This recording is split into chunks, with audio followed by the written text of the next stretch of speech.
Igalang natin ang ating kapwa-tao, lalo na ang mga kababaihan. Ako po ang inyong lingkod, Tagapanood TV. Isang masagana at mabiyayang araw po sa ating lahat.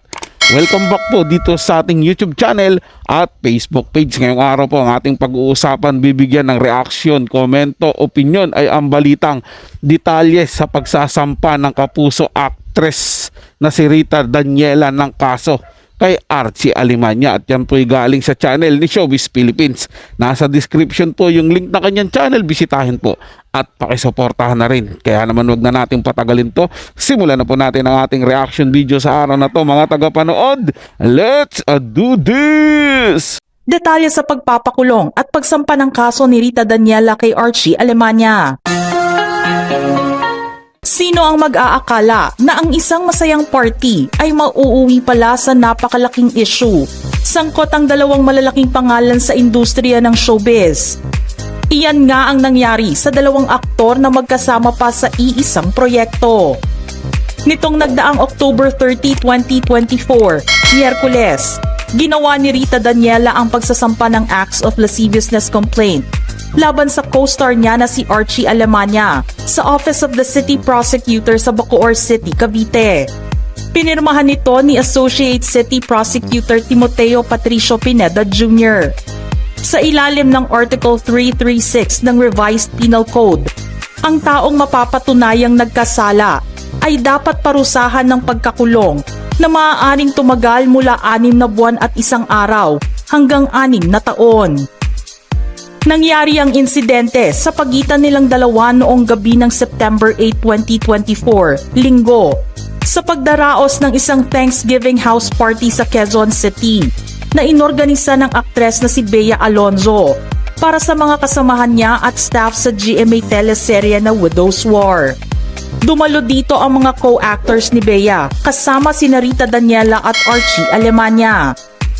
Base sa inilabas na impormasyon ni Rita, dumating siya sa venue pasado hating gabi na at masasabing September 9 na ang petsa nito.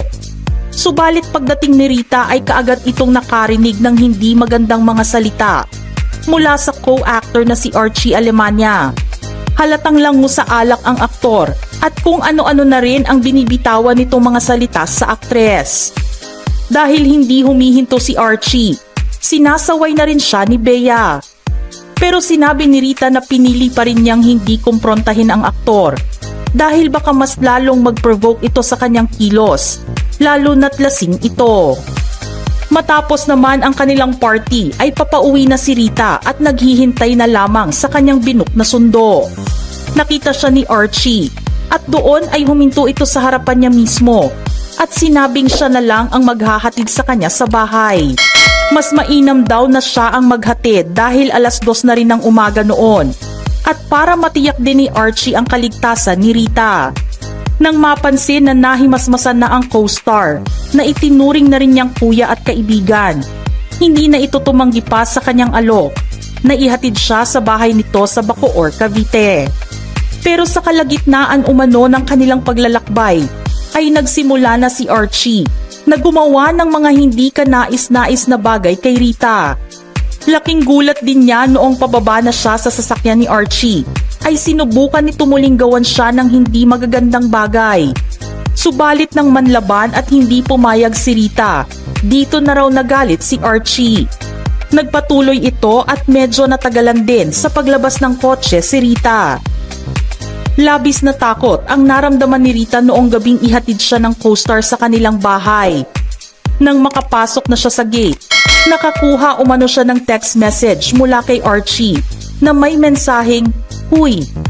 Ipinaalam naman niya sa aktor na hindi niya nagustuhan ang ginawa nito sa kanya at pakiramdam ay hindi siya iginalang nito. Lesson learned, mga tagapanood, hindi lahat ng mga babaeng akala natin madali po nating makuha o madali nating madala sa ating mga masamang balak ay bumibigay yan. May mga babae po talaga na ang karakter nila ay napaka-sweet tingnan, madaling akitin, unang aakit, di ba? Mga ganun po mga tagapanood, pero ang katotohanan yan ay hindi po sila ganun tao.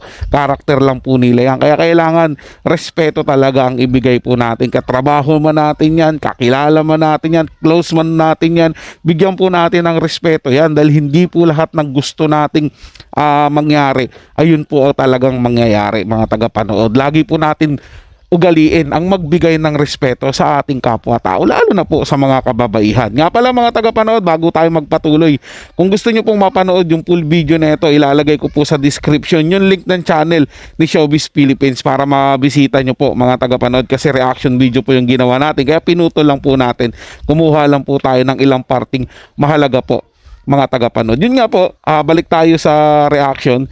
Gaya po ng sinabi ko kanina mga tagapanood, siguro tingin po ni Archie Alimanya, madali niyang makukuha si Rita Daniela. Kasi pag pinanood po natin si Rita Daniela, mga tagapanood, nakita natin, akala mo, madaling makuha. Kumbaga, malambot lang, di ba? Pero hindi natin alam, karakter niya lang po yun, pinoportray niya lang yung gano'n, pero deep inside nun, hindi yan basta-bastang babae. Hindi po ba mga tagapanood, huwag tayo magpapadin lang base lang sa panlabas na nakikita natin sa kanila. Di ba dapat pinag-aaralan po natin yung si Rita Daniela o sino man pong babae. Hindi ko mo sanay po tayo na nakakadagi tayo ng mga kababaihan sa mga lugar na pinupuntahan natin. Akala po natin yung makikita nating mga kakilala natin, hindi bibigay sa akin to, gwapo ako eh. Di ba baka ganun po iniisip ni Archie Aliman mga tagapanood. At kahit na po sabihin natin, crush yan ni Rita Daniela. Sabihin lang po natin mga tagapanood, crush yan ni Rita Daniela. Huwag niya naman po sanang samantalhin yung ganung pagkakataon. Di ba? Huwag po siya magpakita na parang sobrang garapalan po mga tagapanood. Yun po yung term na ginamit ko. Pasensya na po masyado siyang garapal Alam ko naman, may partner tong tao na to eh. Di ba? Kahit sa sinong babae po, wag po kayong gagawa. Hindi lang po sa artista yung mga sinasabi ko dito mga tagapanood. Kahit yung mga simpleng tao lang po, wag po natin gayahin yung pag-uugali na ganito, na masyado nating minamaliit yung mga kababaihan. At tandaan po natin, di ba? May magulang tayo, may mga kapatid tayo.